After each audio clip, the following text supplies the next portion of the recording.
Olá, gente. Estamos aqui de novo, vamos lá. Hoje eu quero tratar um assunto um tanto quanto delicado, mas é um assunto que já me foi pedido já há algum tempo e eu quero pagar essa dívida.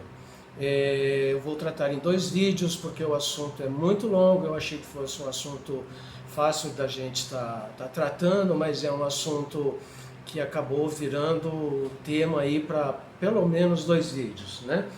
É, Meu nome é Agnaldo César, do canal Coisas da Vida. Deixa seu joinha, participa aí com a gente, deixa seu comentário, você pode compartilhar as minhas publicações, me ajuda aí divulgando, né? E vamos entrar no assunto aqui porque tem bastante coisa para a gente conversar. Vamos lá? Ah, não esqueça, eu escrevi 2 livros, estou terminando de escrever um terceiro. Um fala sobre a mulher proclamando as boas novas e outra eu falo sobre a luz das boas novas, tá bom? Eu vou fazer um vídeo explicando o que cada um desses 2 livros contém e aí você vai poder entender melhor e vai poder aí me ajudar na venda dos livros, tá bom? Então vamos lá. O tema hoje é: o sangue de Jesus tem poder? Né? Será que tem mesmo? Vamos ver o que as Escrituras Sagradas falam? Bom, hoje eu vou tentar um novo formato aqui. Ao invés de eu ler aqui, eu vou ler aqui embaixo agora, né? Eu coloquei o celular para cima e o meu laptop está aqui embaixo, então eu vou lendo aqui e a gente vai conversando, tá bom? Então vamos lá. O sangue de Jesus tem poder? Será que tem mesmo, né? Essa é a parte 1, tá bom? Vou fazer um segundo vídeo tratando desse assunto ainda. Antes de mais nada, quero dizer que essa expressão, o sangue de Jesus tem poder, ou qualquer outra expressão semelhante, trata-se de um jargão, uma gíria, uma expressão repetida incansavelmente e que se tornou uma verdade que está baseada numa mentira, tá bom? Então, já vou começar o vídeo de cara assim. Tá, essa expressão ela não existe nas Escrituras Sagradas, não existe na Bíblia, tá? Isso é uma invenção e é uma mentira, ok? E é o que eu vou procurar explicar aqui nesses próximos aí 40, 50 minutos, tá bom? Então vamos lá. E é isso que pretendo explicar no estudo de hoje. Vamos começar citando alguns versículos que tratam sobre a importância do sangue no contexto das Escrituras Sagradas, ok? Então vamos lá. Justiça pela vida, Êxodo 22, 2. Se um ladrão for achado por dentro, né, da sua casa arrombando e for golpeado de forma que ele morra, não há nenhuma culpa pelo sangue, né, pela vida vertida, né? Ou seja, o ladrão entrou na tua casa, você de alguma maneira tirou a vida dele, de acordo com as Escrituras Sagradas, tá? Você não tem culpa do sangue dele, então você não perde a salvação. Levítico 20, 13. Se um homem também deitar com outro homem, né, como ele se deitasse com uma mulher, ambos cometeram uma abominação. Eles certamente serão postos à morte, o sangue deles estará sobre eles. Ou seja, por causa de uma abominação, eles perdem a salvação. Então, o sangue requerido está na responsabilidade desses que cometem abominação. Está nas Escrituras, gente, tá ok? Eu só estou lendo o que está nas Escrituras. A maldição do sangue derramado, Gênesis 4, 10. E ele disse: o que tu fizeste? A voz do sangue de teu irmão clama da terra diante de mim. Versículo 11. Desde agora és tu amaldiçoado da terra, a qual abriu a sua boca para receber da tua mão o sangue do teu irmão. Que é a história de Caim e Abel, né? Que Caim tirou a vida de Abel, né? O Eterno, como não se pode esconder nada dele, devido à sua onisciência, o Eterno soube, né? Percebeu isso e foi requerer de Caim a vida de Abel, tá? Amor não traz dor. Amor é mais importante que derramamento de sangue. Sangue traz dor, ok? Amor não traz dor, sangue traz dor. Mateus 12, 7. Mas se vós tivesseis conhecido o que significa eu quero que haja rahamim, né? Que é amor profundo, e não sacrifício. Vós não teríeis condenado o inocente, né? Ou seja, se todos nós tivéssemos o conhecimento que derramar sangue não é uma coisa boa, tá? Porque o derramamento de sangue não resulta em amor, né? Resulta em dor, né? Eu quero que, o Eterno falando, eu quero que haja amor profundo e não sacrifício, né? Então, é melhor a dedicação, o amor do que o sacrifício. Isaías 1:11, pelo qual propósito é a multidão de vossos sacrifícios para mim, diz Yahuwá. Eu estou farto das ofertas queimadas de carneiros e das gorduras de animais, e eu não me deleito no sangue de novilhos, ou de cordeiros, ou de bodes. Tá? Então, o Eterno, ele não tem prazer em sacrifício. Ainda que esse sacrifício seja por causa da remissão de pecados, né, alguém precisa morrer para que haja remissão. Então, melhor do que sacrifício, do que derramamento de sangue, é a demonstração de amor. Demonstração de amor a gente declara através da obediência à palavra dada pelo Eterno ao seu povo escolhido. Okay? Provérbios 15:8. O sacrifício dos ímpios é abominação ao Eterno, mas a oração dos retos é o seu deleite. Reto é aquele que pratica a justiça, aquele que vive de acordo com a palavra do Eterno. Provérbios 21:27. O sacrifício do ímpio é abominação, quanto mais quando o traz com a sua mente nefanda, né? Então, o sacrifício do ímpio é uma abominação, porque na sua cabeça só estão coisas ruins, só está maquinando coisa ruim. Então, ele faz uma coisa de repente para compensar outra, sendo que nenhuma é justa e nem outra é justa. Amós 5:21. Eu aborreço, eu desestimo vossas festas, e eu não estou radiante com o vosso ajuntamento sagrado, né? com a reunião para adoração. Tá? Esse versículo de Amós, ele se retrata às 10 tribos de Israel, né? Que eles tinham mudado os tempos determinados, né? As festas fixas, né? E havia feito para si os seus próprios feriados, suas próprias festas.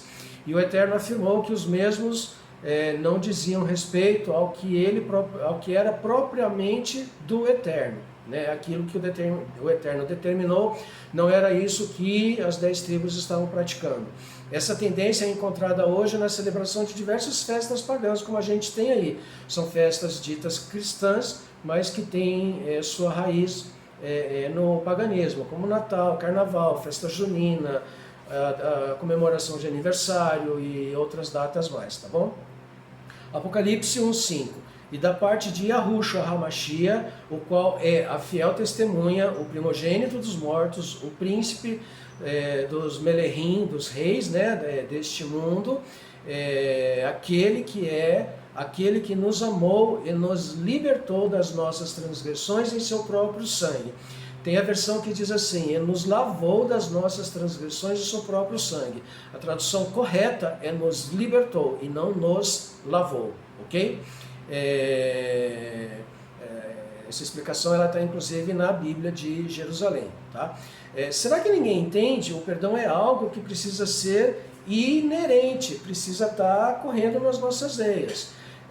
Tem que estar no sangue da gente. Não importa o que façam, o perdão ele tem que ser imediato, ok?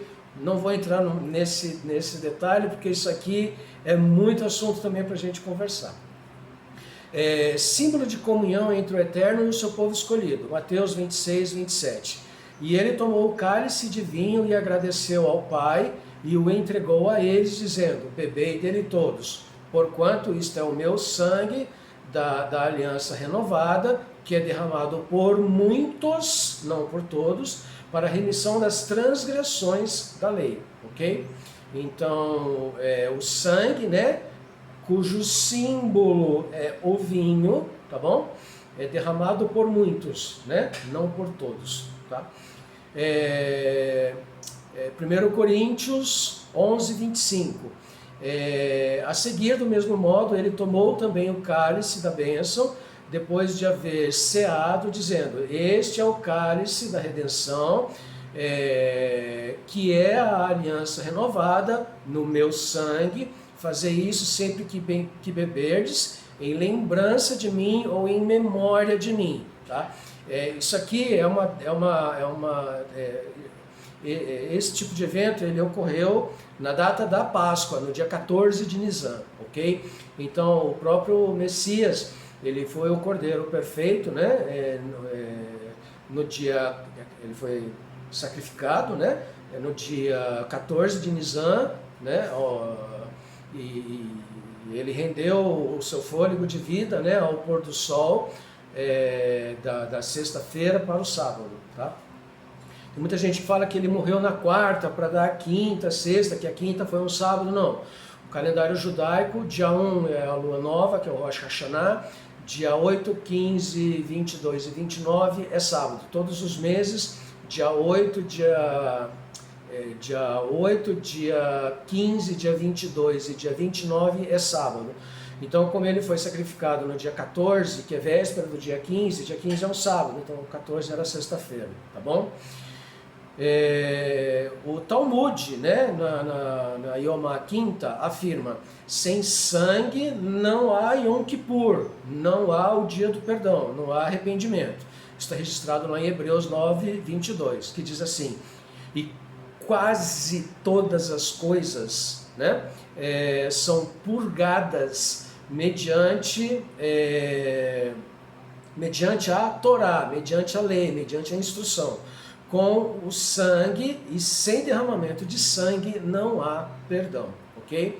1 João 1,7, mas se andarmos na luz, né, como ele está na luz, o Mashiach, né, nós temos comunhão uns com os outros, e o sangue de Yahushua, né, o Filho do Eterno, nos liberta de toda a transgressão da lei. Tá? Não nos limpa, ele nos liberta, tá? Somos libertos, tá? A liberdade vem através do conhecimento, então o sangue é símbolo do conhecimento. O sacrifício não é em vão quando há conhecimento da verdade, ok? Ninguém é salvo por não ter o conhecimento da palavra, tá bom?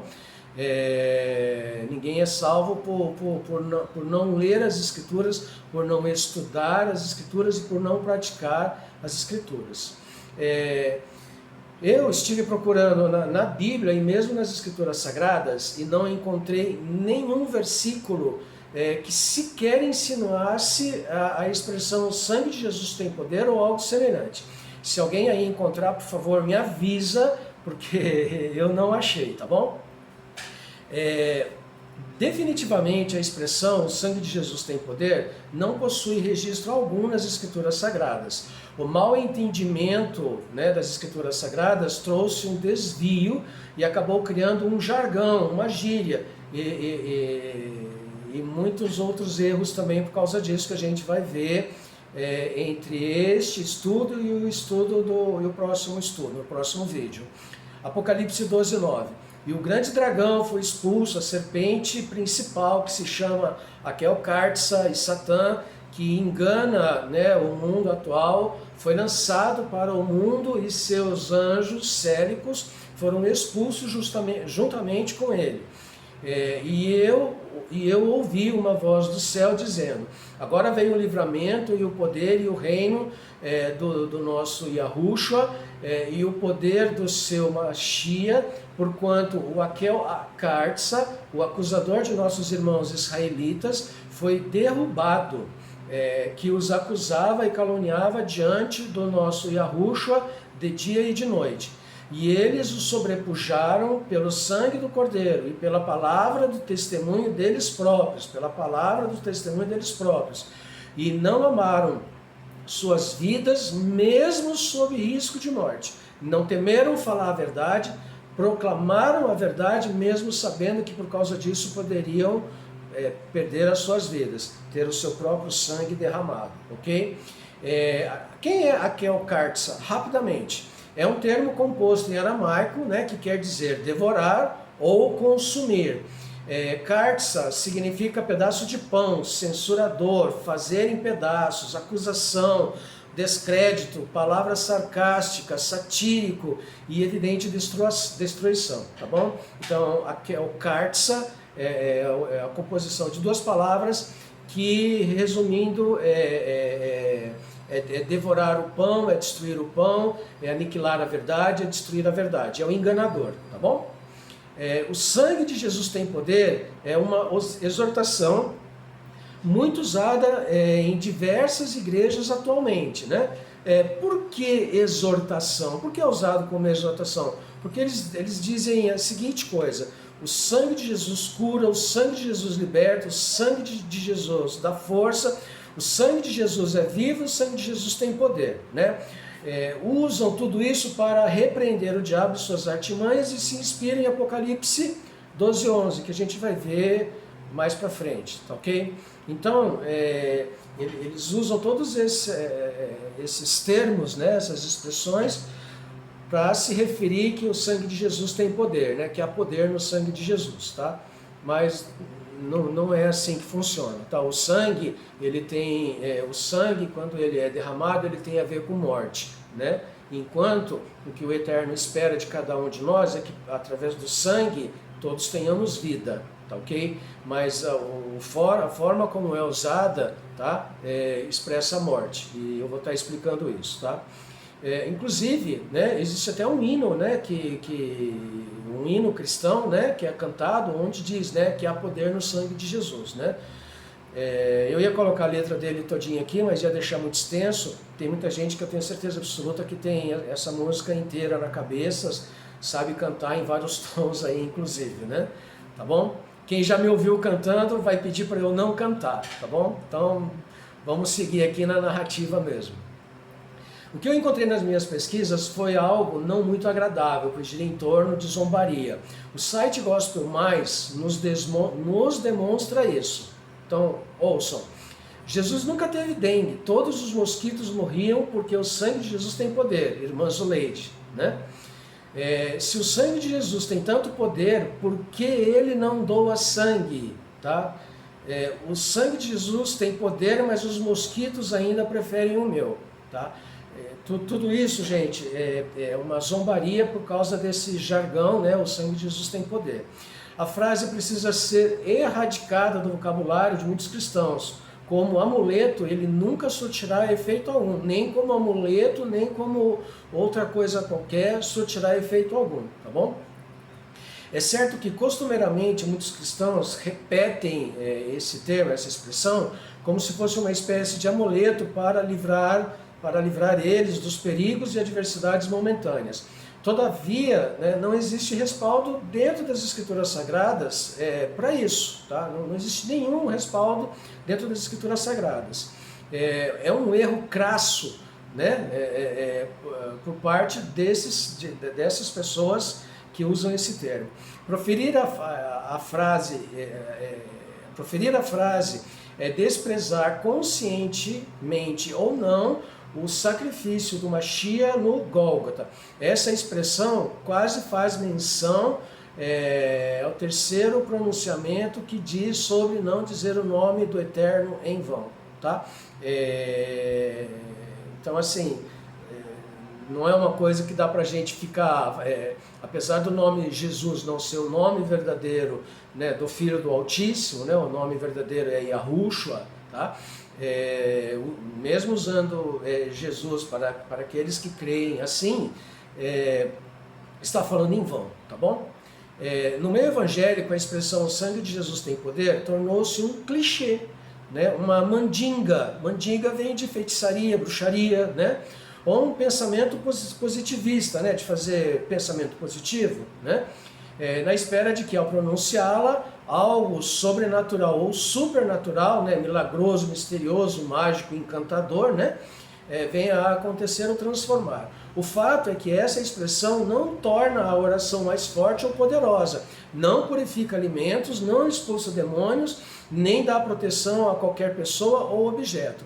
Não há nas Escrituras Sagradas nenhuma menção sobre alguma personagem clamando, gritando, orando, fazendo uma oração forte, se é que isso é possível, né? Porque será que existe oração fraca, né? Ou seja lá como for, pelo sangue de Jesus ter poder e em decorrência disso algum mal desaparecer. Isso é apenas uma forma de manipular o seu Deus, né, a sua divindade, para conseguir algo que se queira, em vez de orar para que a sua vontade seja feita, para que a vontade do Eterno seja feita, né? A gente precisa procurar conhecer qual é a vontade do Eterno para nós, e essa vontade está nas Escrituras Sagradas, tá ok? Então tem muitas denominações evangélicas aí que ignoram, né, o que eles chamam de Velho Testamento, mas é nas antigas Escrituras, onde consta a Torá, que está expressa a vontade do Eterno para cada um do ser humano, ok? Todo movimento Palavra da Fé é fundado sobre o falso ensino de que a fé é uma força e se orarmos com fé suficiente, então Deus garante saúde, prosperidade, felicidade e livrará de todos os problemas e de todas as situações. Nessa visão, né, Deus é simplesmente um meio de conseguir o que se quer, ao invés dele ser adorado como Criador, né, como sagrado, né, como soberano, perfeito, justo, né? Não, ele é um objeto de uso para você, tipo, estralar os dedos, né, e magicamente te livrar dos problemas, né? Que muitas vezes a gente mesmo se enreda, né, nos nossos próprios problemas. Com esse pensamento fica o conceito de que o homem é o centro das atenções. Ao invés do Eterno ser o centro das atenções, o homem requer a atenção para si como centro, né? Que o homem é o centro do culto, que o homem é o primeiro, vem em primeiro lugar. Enquanto que a palavra diz claramente que é preciso, né, de forma importante, colocar as coisas do Eterno em prioridade nível 1. Né? Então, amarás ao soberano, teu Criador, né, acima de tudo, né, acima de qualquer coisa. Então, é o topo, né, na lista é o primeiro, tá bom? Depois as demais coisas, né, serão acrescentadas. Então, primeiro nós precisamos conhecer como é que adoramos o Criador, como é que podemos fazer a vontade dele, tá? E aí, sim, ele vem e nos abençoa, tá? Não adianta você gritar, espernear, não adianta pôr força na garganta para falar, né, o sangue de Jesus tem poder. Não, que não funciona, tá bom? Essa expressão, ela não tem efeito nenhum, né, nem magia alguma. Talvez sim para os mágicos, né, para os místicos e encantadores, feiticeiros, para os sacerdotes de diversas classes, né, que fazem uso disso com a intenção de amedrontar os demônios e enganar os nécios, tá? Os que não buscam conhecimento da palavra. Entenda de uma vez por todas, não é a palavra expressada em oração que tem efeito. O efeito está na pessoa que ora, porque assim diz, né, que o justo viverá pela fé. Quem é o justo, né? Ou como funciona a fé, né? Vamos ver. Tiago 5,16 diz assim: confessai vossas faltas, né, vossas transgressões uns aos outros e fazei tefilá, fazei orações uns pelos outros, a fim de que sejais curados, né? As tefilote, né, as orações fervorosas e eficazes de um justo, vêm a ser concretizada muito poderosamente, tá bom? Então, quem é o justo? Tá ok? Quem é o justo? Lucas 1, 5, 6. Houve nos dias de Herodes, o rei da província de Judá, um certo sacerdote chamado Zacarias, da divisão de Abiá, né? E sua esposa era uma das filhas de Arão, e o nome dela era Elisheva. E eles eram ambos tzadekim, eram justos diante do soberano, né? Tendo o caminho deles, né, o estilo de vida deles, em todas as ordenanças e juízos do soberano sem mácula. Então eles viviam de acordo com a palavra, exatamente de acordo com a palavra. Eles não desviavam os pés deles nem para a direita nem para a esquerda. Eles andavam no caminho da justiça, no caminho da retidão. Então quem é o justo? Quem anda no caminho da retidão? Quem pratica a palavra do Eterno, quem conhece a palavra do Eterno, ok? Então eles andavam nessa palavra. Então, como Lucas, né, os livros de referência, eu já falei isso em estudos anteriores, o livro de referência que eles tinham, o livro principal era a Torá, tá ok? Então, eles andavam de acordo com a Torá, tá bom? E a fé, o que é fé? A fé é fruto da obediência da palavra. Então, para você ter fé, você precisa conhecer a palavra, você precisa obedecer a palavra praticando a palavra, tá bom? Então, Tiago fala, confessai as vossas culpas, né, as vossas transgressões, fazer oração uns pelos outros, a fim de que sejam curados. Então, a cura vem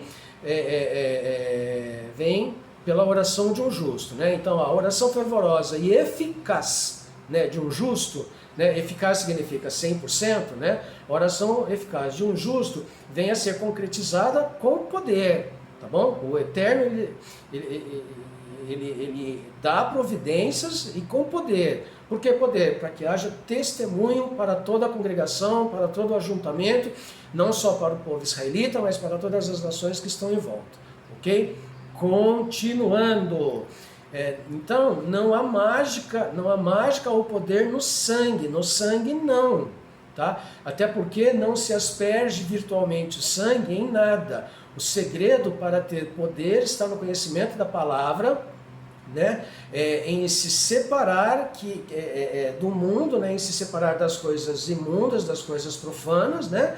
Através do conhecimento da palavra, guardando os mandamentos, guardando os pronunciamentos, tendo uma vida de oração e compromisso com o Eterno, conhecer o propósito do Eterno e estar dentro desse propósito, tá?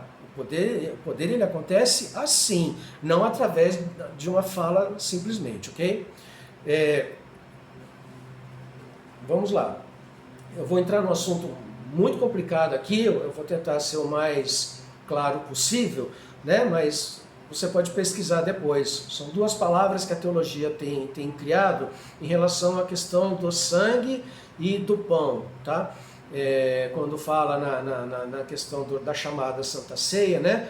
Do pão que representa a carne de Cristo, né? E o vinho que representa o sangue de Cristo. Tá? Então vamos lá. A teologia tem levado tão longe essa questão do sangue de Jesus, que criou expressões como transubstanciação, que é a presença sacramental de Jesus Cristo na Eucaristia, termo escolástico usado pela Igreja Católica para explicar a conversão do pão e do vinho no corpo e no sangue de Cristo. É a conjunção de duas palavras latinas, além, né, de transcender, né? Isso vem de gnosticismo, tá bom? E substantia, que é substância, e significa a mudança da substância do pão e do vinho na substância do corpo e do sangue de Jesus Cristo no ato da consagração. Quer dizer, o padre ou o pastor vai lá, ele orou pelo pão e pelo vinho, então aquilo se torna o corpo e o sangue de Jesus Cristo, como se ele estivesse presente personificadamente ali, tá ok? Isto significa que esta doutrina defende e acredita na presença real de Cristo na Eucaristia. Isso é adotado principalmente pela Igreja Católica, tá bom? A outra palavra, então nós falamos da transubstanciação e nós vamos falar agora da consubstanciação. É o termo que indica a crença na união local das substâncias do corpo e do sangue de Cristo com a substância do pão e do vinho. Assim sendo, o verdadeiro corpo e sangue de Cristo se encontram presentes real e localmente no local, com e sob a substância do pão e do vinho, sem modificá-los, sem transformá-los. Isso é adotado principalmente pelas igrejas luteranas e calvinistas, tá bom?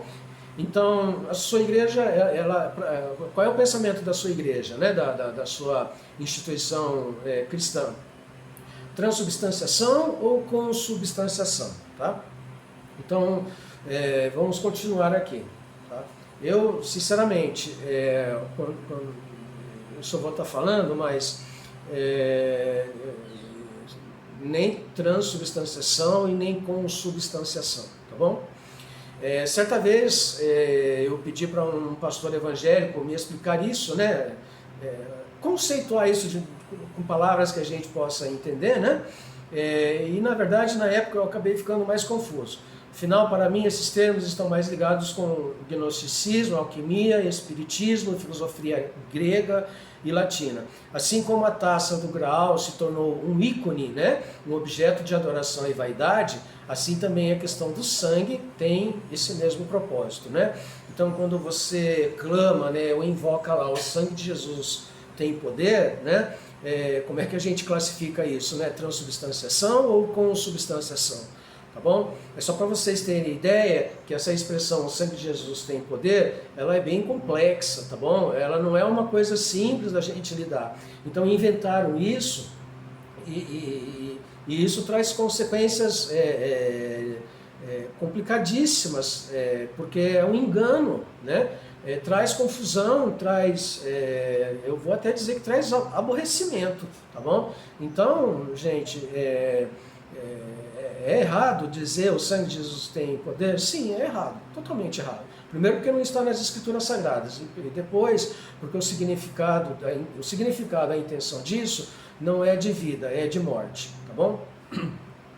Essa expressão, o sangue de Jesus tem poder, é um desvio da verdade, tira o foco da verdade, produz a anulação da verdade, ou tenta, né, produzir a anulação da verdade. Porque o que tem poder é o conhecimento da palavra, o conhecimento da verdade é quem tem o poder de libertar, tem o poder de abrir os olhos, tem o poder de transformar e de não fazer o fiel conformado com este mundo, tá bom? Gente, qualquer dia desses eu vou fazer um estudo sobre a palavra unção, né? Ungido, tá? A palavra unção, ela não significa apenas derramar o óleo sobre a cabeça, ou molhar o dedo no azeite e colocar na testa, ou no lugar da ferida, no lugar da doença. Não, o azeite ele vai funcionar exatamente com o que eu estou falando aqui, ele vai virar um ícone, um objeto de adoração, porque não é o azeite que cura, tá? Não é o azeite que unge a pessoa. A palavra unção, dentro das Escrituras Sagradas, principalmente na Brit Hadashah, ela tem a ver com conhecimento, tá? Então, toda vez que você falar de ungido, né, você tem que falar que a pessoa ela é ungida pelo conhecimento, porque ela mergulhou no conhecimento da palavra, tá? Então, se eu falar assim, tal pessoa ela é ungida, eu estou querendo dizer que a pessoa mergulhou no conhecimento da palavra, tem um conhecimento profundo da palavra, tá bom? E não porque derramou um pouco de óleo na cabeça, ou como a gente vê exageradamente, né? Quando vai consagrar alguém a um cargo, né, dentro da igreja, derrama litros de óleo sobre o corpo da pessoa toda, né? E né? Deixa para lá. Então, a pessoa passa a ter poder quando ela tem conhecimento da palavra, né? Até nas Forças Armadas, né, é costumeiro dizer, né, conhecimento é poder. Se você conhece o teu inimigo, né, se você conhece a capacidade de destruição do teu inimigo, você acaba tendo poder, né, porque informação é poder. Então, quanto mais informação, quanto mais conhecimento você tem, né, no caso, né, nosso aqui, quanto mais conhecimento da palavra você tem, melhor você sabe se defender, melhor você sabe proclamar o reino do Eterno, tá bom? Então, por exemplo, né, o sangue do Cordeiro, na questão lá de Êxodo, né, na morte dos primogênitos, né, o sangue do Cordeiro passado no umbral da porta, né, que está lá em Êxodo 12, não foi aplicado para dar proteção contra as investidas do inimigo, o acusador, né? O que ocorreu, na verdade, é que o sangue do Cordeiro, passado no umbral da porta, serviu de juízo, né? Era o sangue do acusador, tá? Do acusador, era um sangue que acusa, não o sangue do inimigo, mas era um sangue de acusação, tá? Contra os desobedientes, aqueles que desobedeciam a Torá, tá bom? Era o sangue de acusação contra os rebeldes, era um sangue de acusação contra os iníquos, contra os perversos, contra os injustos. Então, dentro da casa que tinha no seu portal de entrada, no umbral de entrada, né, da sua casa, que tinha lá o sangue, né, pintado no umbral da porta da casa. Então essa casa, ela estava livre, liberta do juízo, né, que vinha sobre a casa que não tinha o sangue pintado no umbral, tá bom? Bastava pintar o sangue, só bastava atingir a porta, o portal de sangue? Não, óbvio que não, tá? O Eterno protegeu o seu povo, o Eterno protegeu aqueles que escolheram servir o Eterno de acordo com a Torá, tá bom? Então, não é o sangue nesse caso aqui, ele serve para acusação. É a mesma coisa, né? O sangue do Messias, né? Hoje a gente, o sangue que foi vertido, ele é passado simbolicamente no umbral dos nossos corações, né? Do nosso entendimento, porque a palavra coração em hebraico é leve, e leve significa tanto coração quanto entendimento, consciência, né? Então, o sangue que é passado no nosso coração, na nossa mente, né? Ou o conhecimento da palavra que a gente adquire, né? É o que nos livra, é o que nos liberta do mal, tá bom? Então, o sangue no umbral da porta lá de Êxodo 12, de 1 a 14, não era uma marca que identificava o povo judeu, né? Mas um sinal de uma congregação, uma congregação honesta, reta, correta, direita, uma congregação decente, né? Porque o Eterno queria um povo separado, um povo distinto, um povo que fosse totalmente diferente daquilo que é o mundo, tá bom? Esse era o propósito, tá? Então, o sangue na Páscoa era símbolo do sacrifício perfeito do Mashiach pelo seu povo. O cordeirinho precisava ser perfeito, assim como o Mashiach foi. Então, o sangue do cordeiro era apenas um símbolo em memória do que havia de vir. Tanto quanto o pão e o vinho são simplesmente símbolos que apontam a segunda vinda do Mashiach para buscar o seu povo escolhido.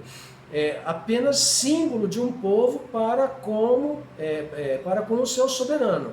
Portanto, participar anualmente do ato da nova Páscoa, né, da aliança renovada, conforme diz o mandamento em Êxodo 12, é um dos atos que identifica o povo escolhido, tá ok? Então, assim como o Mashiach, assim como os cordeirinhos morriam anualmente, eles eram sacrificados anualmente no dia 14 de Nisan, apontando para o sacrifício perfeito do Mashiach, né, que também morreu no 14 de Nisan. Então, em memória a essa data, em memória a esse símbolo, né, em memória a essa data, 14 de Nisan, é que a gente comemora a Páscoa, tá? A Pessah, tá ok? Então, continuando aqui. Outro exemplo, né, a intensa oração do Mashiach se tornou em gotas de sangue, né? Será que se tornou em gotas de sangue mesmo? Vamos ver o que as escrituras falam.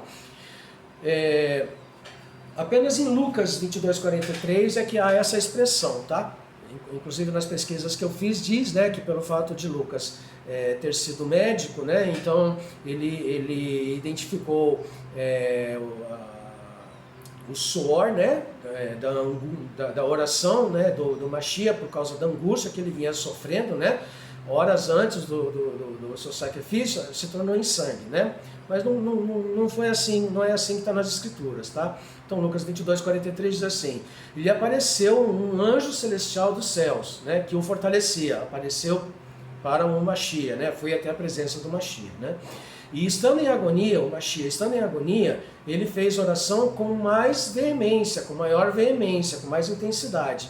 E seu suor tornou-se como semelhante a gotas imanes de sangue, a grandes gotas de sangue, tá? Enquanto ele prostrava-se ao chão, tá bom? Então, vamos lá. E o seu suor está afirmando, o seu suor tornou-se como semelhante a gotas grandes de sangue, semelhante, tá bom? Então não eram gotas de sangue, era semelhante. Isso está na tradução original, tá? No rodapé da Bíblia de Jerusalém consta essa informação.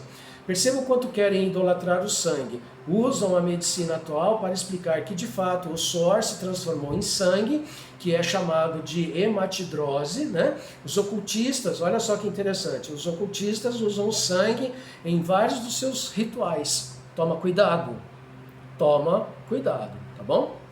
Então vamos lá. Gente, já estamos aqui encerrando, tá? Sangue para a remissão das transgressões, Apocalipse 5:9. E eles cantavam, né, um cântico renovado dizendo: tu és digno de tomar o rolo, né, de tomar o livro, né, e de abrir os seus selos, pois tu foste morto e nos redimiste para Yahuwá, para o Eterno, por meio do seu sangue, por meio da sua vida, né? Os que chamaste de toda tribo, língua, povo e nação. Tá? João 15:13. Ninguém tem maior amor, ninguém tem maior ahavá do que este, de quem dá a sua vida pelos seus haverim, pelos seus amigos. Ninguém tem maior amor do que esse, do que aquele que dá a vida pelos seus amigos, tá bom? Então, quem é o amigo do Mashiach é aquele que guarda os seus mandamentos, tá bom? Hebreus 9:15, e por esta causa, ele é o mediador da Brit Hadashah, né? Da aliança renovada, por vínculo da sua morte, por causa da redenção das transgressões que havia sido feita na primeira aliança, né? De modo que os que foram chamados pudessem receber a promessa da herança eterna, né? Hebreus 10:16. Esta é a Brit, esta é a aliança que eu farei com eles, depois daqueles dias, né? No milênio, diz o soberano Yahuwá: eu porei as minhas leis nos seus corações, nos seus entendimentos, né? E nas suas mentes eu as escreverei, nas suas ruaquim, né? Nas suas ruar, tá ok? E nunca mais me lembrarei das suas transgressões e dos sem Torá. Ora, onde há perdão destes, não há mais oferta pela transgressão, não há necessidade de derramar mais sangue, ok? Tende, portanto, irmãos israelitas, ânimo para entrar, né, no Makom Kadosh, né, no lugar sagrado, tá? Pelo sangue de Yahushua, pela vida de Yahushua, tá bom? Assim como o selo de uma carta, o sangue do Messias selou o pacto. E isto quer dizer que os que encontram o caminho da verdade através do conhecimento da palavra, e alcançando a mente do Mashiach, esses estão selados para a salvação, para a vida eterna, selados pela palavra, selados pelo conhecimento, porque adquiriram o conhecimento, e a mente dos que adquiriram o conhecimento alcançou a mente do Mashiach, tá bom? Êxodo 24:6 em diante. E Moisés tomou metade do sangue e pôs em bacias, e metade do sangue ele aspergiu sobre o altar. E ele tomou o rolo da aliança, a Torá, tá ok? E o leu na audiência do povo, no ajuntamento do povo, na congregação do povo, não na igreja, no ajuntamento, na congregação, tá? E eles disseram: tudo o que Yahuwá disse, nós iremos fazer e seremos obedientes. Tudo que o Eterno disse a Moisés, que foi escrito na Torá e nas duas tábuas, os 10 pronunciamentos, o povo hebreu está dizendo: tudo isso nós obedeceremos, faremos conforme o que está escrito, ok?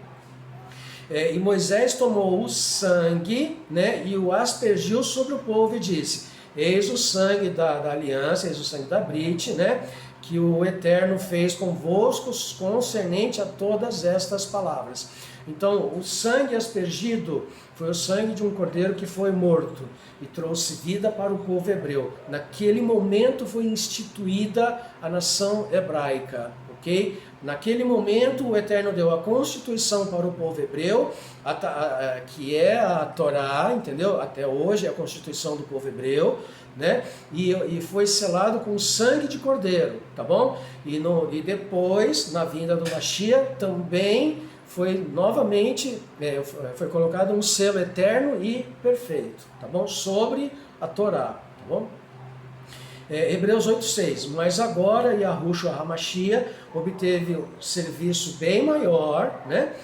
Pelo que também ele é mediador de uma aliança mais vantajosa que foi dada como a Torá, baseada em promessas mais vantajosas. Pois se naquela primeira aliança o povo não tivesse cometido falhas, então não se buscaria lugar para a segunda, porque a Torá já era perfeita, tá bom? Pois ao ter encontrado dolo neles, né, disse: eis que vem dias, diz o soberano Yahuwah, em que eu firmarei uma Brit Hadashah com a Beit Israel, com a casa de Israel, e com a Beit Yahudá, com a casa de Judá. Não de acordo com a Brit que eu fiz com seus pais, no dia em que eu os tomei pela mão para os conduzir para fora da terra de Mitzraim, né, do Egito, porque eles não continuaram na minha aliança. Eu não os conduzirei, diz o soberano Yahuwah. Porquanto esta é a aliança em que farei com a casa de Israel. Depois daqueles dias, diz o soberano Yahuwah, eu porei minha Torá nas suas mentes e a escreverei em seus corações, né? E eu serei o seu eterno, né, o seu soberano, e eles serão o meu amigo, o meu povo, né?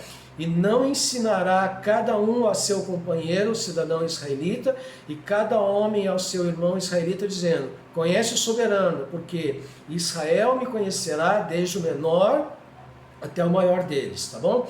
Pois eu perdoarei as suas injustiças e as suas transgressões, e do sem Torá eu não me lembrarei mais, tá? Haja visto que ele diz, um novo sacerdócio, ele tornou velho o primeiro, né? Ora, aquilo que decai e se torna velho está prestes a desaparecer, tá? Então, gente, o que está prestes a desaparecer? A transgressão, tá bom? A quebra da aliança, é isso que está prestes a desaparecer. A corrupção está prestes a aparecer, não a palavra, tá? A aliança foi quebrada, e porque a aliança foi quebrada, a palavra perdeu força, tá? Então, a palavra perdeu força, vem o juízo, né? O juízo é castigo, tá? É derramamento de sangue para perdão. Derramou o sangue, perdoou, né? Veio o sangue perfeito, então veio a renovação dessa aliança, tá bom? E aí nunca mais haverá transgressão, tá ok? Então, para encerrar definitivamente, né? Acho que mais uns 2 minutinhos, 3 minutinhos. Vamos falar de consanguinidade? Pois bem, consanguíneos são aqueles que são da mesma linhagem de sangue, possuem a mesma origem patriarcal e ou matrimonial, matriarcal, né? Os israelitas, descendentes diretos de Abraão e das 12 tribos de Israel, esses são consanguíneos, são filhos por direito, são filhos naturais, tá? São esses que têm direito à vida eterna, à nova Canaã, a viver sob os cuidados diretos do Eterno para sempre, tá? Outro grupo que também possuirá esse mesmo direito são os filhos adotados, ou seja, aqueles que aceitaram viver com o mesmo estilo de vida dos filhos naturais, tá? Então a cultura que o Eterno deu para o povo escolhido, né? Aqueles que quiserem ser adotados como filhos têm que viver essa mesma cultura. Então é o pai que determina o que é certo e o que é errado, então você tem que viver de acordo com o que ele determina, tá ok? Então se você ouvir falar, né, de que tal igreja ou Israel espiritual recebem transfusão do sangue do Mashiach, não acredite nessas coisas. Igreja ou Israel espiritual, nem transfusão, isso é piada de mau gosto, tá bom? Outra coisa importantíssima a ser considerada é João 1:1, né? No começo era a Miltá. Miltá significa força, emanação, poder, essência, e a Torá. Então, no princípio, a Torá vivendo, né? A Torá se tornou em carne, né? E assim a Torá é a verdadeira palavra eterna, e a Torá vivendo estava com Yahuwah, e a Torá vivendo era, né? Yahuwah, tá ok? Então, na tradução comum, no princípio era o verbo, e o verbo estava com Deus. Na verdade, o verbo significa palavra, devará, tá? E a palavra se tornou carne, tá? A mesma coisa que você pegar a Torá, né? Os 5 livros da Torá, e essa Torá, esse livro, ele se personificar numa pessoa, tá? Então o Mashiach, né? Yahushua HaMashiach é a personificação da Torá. Por isso que a Torá não pode ser anulada, não pode ser quebrada, não pode ser abrogada, tá ok? Como está lá em Mateus 5,17, tá? Então, na nova Páscoa, os escolhidos são orientados a beber o vinho e comer do pão. Isso é um ato simbólico. Levando-se em consideração que o Mashiach é a Torá viva, né? João 1, quando simbolicamente bebemos e comemos do vinho e do pão. Estamos, na verdade, bebendo e comendo a Torá. Tá? Então, nós precisamos buscar o conhecimento da palavra. Em semelhança disso, João é orientado a comer um livrinho, Apocalipse 10, 8 a 11. Ezequiel também, né, tem a mesma orientação, Ezequiel 3:3 e Jeremias 15:16. Por que vinho e pão? Vinho, símbolo do sangue. Comer o livro alimenta o sangue que vai para o coração. Coração, nós já sabemos, leve, coração, entendimento. Pão, comer o pão, comer o livro, que dá sabedoria e compreensão para a mente. Então nós temos, encerrando, né? Gálatas 2:20. E eu estou no madeiro com o Mashiach, todavia eu vivo, ainda que não eu, mas o Mashiach vive em mim, né? E a vida que eu agora tenho na carne, vivo pela emuná, né? Que é a fé seguida de obediência, do Filho de Yahuwah, que me amou e se entregou a si mesmo por mim. Gente, ok? Essa aqui é a primeira parte, né? A gente vai estar publicando logo aí, por esses dias. E já quero entrar em seguida, né, na segunda parte desse estudo para fazer o fechamento e dar outras explicações. Eu agradeço muito a atenção de vocês, mais uma vez. Dê o seu joinha, compartilhe, comente aí comigo, compre meus livros, por favor, gente, tá bom? Gente, obrigado, dê a sua opinião aí, que o Eterno te abençoe grandemente, tá ok?